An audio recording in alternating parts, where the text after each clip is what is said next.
Ata primeira, da fundação e consolidação do Lar Espírita Vinha de Luz, nesta cidade de Jundiaí, estado de São Paulo, Brasil. Aos 3 dias do mês de outubro do ano de 1962, realizou-se, no recinto do Templo Espírita Fraternidade, sito à Rua Marechal Deodoro da Fonseca, número 511, por iniciativa de vários militantes da doutrina, uma assembleia de caráter público para a fundação e consolidação do Lar Espírita Vinha de Luz, cujo programa de atividades previamente difundido no seio de todos os grupos e templos, irmanados pelos mesmos princípios, consistia em divulgar e deliberar, sob a assistência de quantos se interessassem pela aprovação ou rejeição dos estatutos elaborados para os devidos fins. Abertura. Eram precisamente 20 horas, mais 30 minutos, quando o irmão Mário Lazarotto, assumindo a presidência dos trabalhos, tomou assento à mesa, a fim de proceder à chamada dos elementos já prepostos à execução da obra. A seu convite, corresponderam os seguintes confrades: Oswaldo Rossi e eu, Francisco Pessolano Júnior, pelo Templo Espírita Bezerra de Menezes; Vicente Breternitz e René Blattner, pelo Centro Espírita Fraternidade; Eduardo Roller e Brasílio de Oliveira, pelo Centro Espírita João da Silva; Geraldo R. de Melo e Milton Zaratim, pelo Centro Espírita Nova Luz; José Malite e Francisco Fernando Pessolano, pelo Centro Espírita Operários da Verdade; Laércio Laureano de Oliveira e Luzia Cavassini, pela Juventude Espírita Jundiaiense; Paulo Pacheco de Paula, pela Mocidade Espírita André Luiz, e Joaquim de Souza Pacheco, pela União Espírita Jundiaiense. Entre estes, contam-se ainda os irmãos Roque Jacinto, Gregório Laureano, José Mojola, Teócrito Pastro, Sidney Martins, Manuel Martins, Guido Parravitini Júnior. Confrades ausentes. Deixaram de comparecer ao ato os irmãos Antenor Piola e Roque Pereira de Oliveira, que representavam o Centro Espírita Deolinda Alves, Ildefonso Segura Vidal, Maria Fernandes e Acácio C. Pacheco, representantes da Mocidade Espírita André Luiz e Mocidade Espírita de Jundiaí, respectivamente. Todos os nomes acima assinalados constaram de cartas, referência, para decidir, votar e aprovar os estatutos na ocasião, junto ao Conselho Deliberativo, a ser designado, consoante providências antecipadas dos idealizadores do movimento. Após a constatação do número de participantes da mesa, o presidente deu início, ou antes, prosseguimento às tarefas, pronunciando uma prece, em que foi imitado por todos os presentes. Data comemorativa. A seguir, o irmão Mário Lazarotto passou a palavra ao confrade Roque Jacinto, o qual, aludindo em primeira instância à data comemorativa do nascimento de Leon Rivail, ou seja, Allan Kardec. Prosseguiu, discorrendo sobre a importância da vida e obra do codificador da doutrina, sem deixar de frisar o fato de coincidir esta respeitável data com a data de fundação do Lar Espírita Vinha de Luz. O que, em suma, significava muito para os obreiros então reunidos. Argumentando de modo claro, do que se evidenciou um agradável improviso, o referido irmão destacou a necessidade de uma sólida colaboração por parte dos discípulos atuais do Mestre Jesus e seu fiel preceptor, Kardec, em torno da obra em andamento.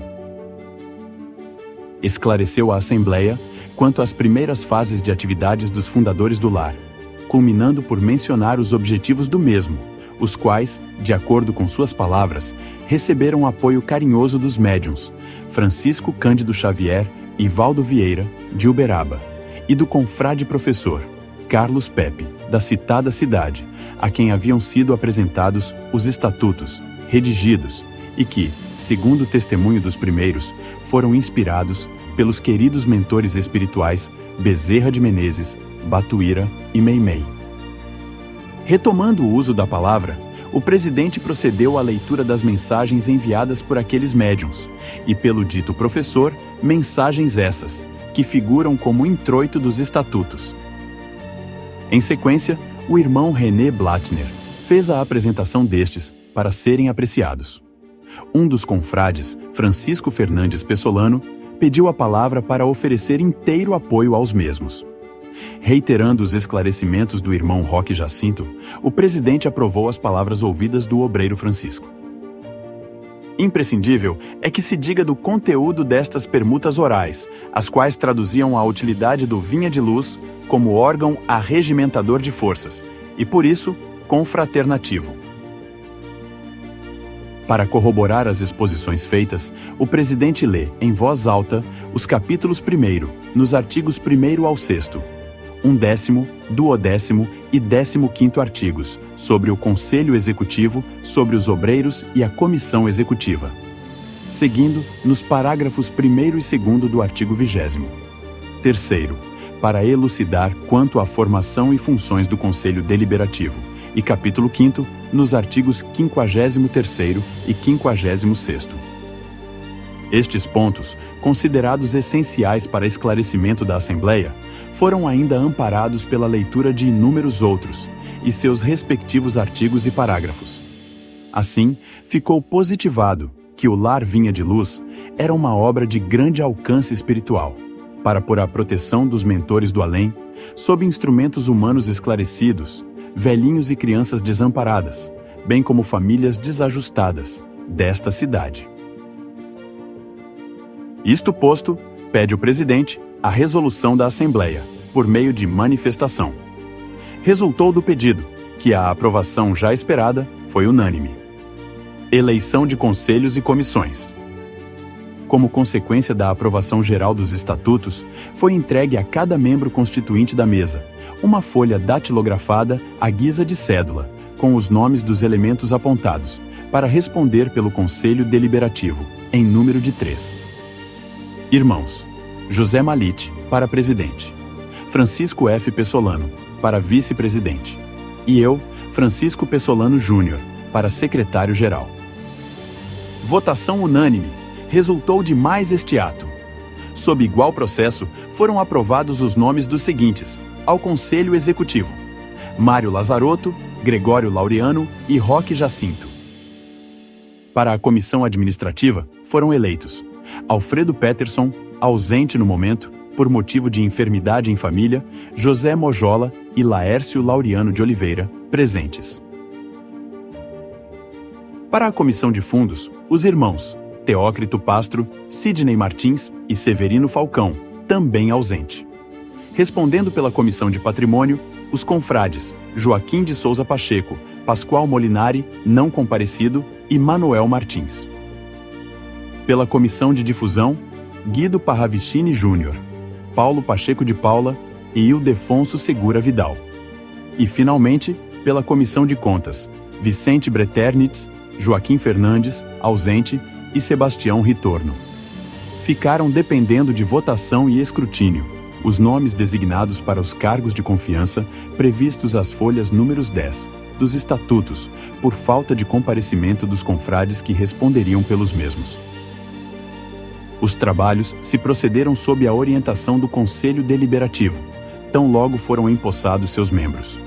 Entretanto, foi com acordo geral da mesa que se adiou a data para a eleição dos elementos dos cargos de confiança, para a próxima reunião, fixada para o dia 9 do corrente mês.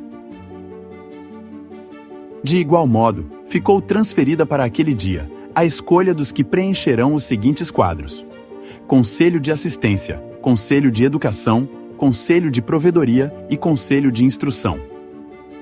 Cartas recebidas. Citamos 6, dentre as quais 5 para atender à solicitação de representantes de entidades, feita pelo Lar Espírita Vinha de Luz, assinadas por diretores dos templos: Deolindo Alves, Bezerra de Menezes, Nova Luz, Operários da Verdade e Mocidade Espírita André Luiz.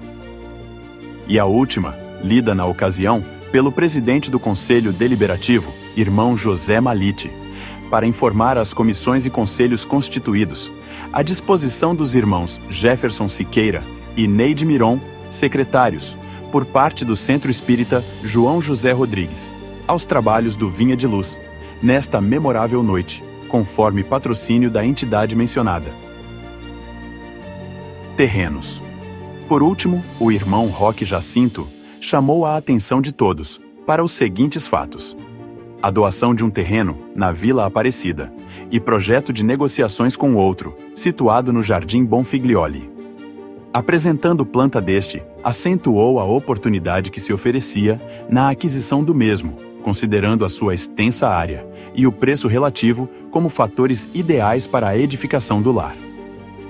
Submeteu o assunto a critério do Conselho Deliberativo, que lhe autorizou a empreender os melhores esforços possíveis, no sentido de concluir as negociações requeridas. Ainda com a palavra, este irmão exibiu vários desenhos ilustrativos do que viria a ser o Lar Espírita Vinha de Luz, em futuro próximo, acrescentando que sua concretização dependerá do amor com que os participantes da Assembleia encararem o problema. Assistência. Tomaram parte de todo o desenrolar dos acontecimentos acima. 57 pessoas que, assim, deixaram suas assinaturas constantes do livro de presenças, organizado no momento mesmo. Deste modo, ficou já positivada a fundação do Lar Espírita Vinha de Luz, o qual passara a se reunir para as necessárias considerações no Centro Espírita Fraternidade, no endereço já citado, e que contará com a colaboração de diversas confreiras, no setor já denominado Bazar de Natal, para atendimento em confecções de roupas à infância desta cidade. Encerramento. Eram 22 horas mais 30 minutos quando o irmão René Blattner, a rogo do presidente da reunião, confrade Mário Lazarotto, leu uma página assaz instrutiva do livro Vinha de Luz, do espírito André Luiz e psicografado pelo médium Francisco Cândido Xavier.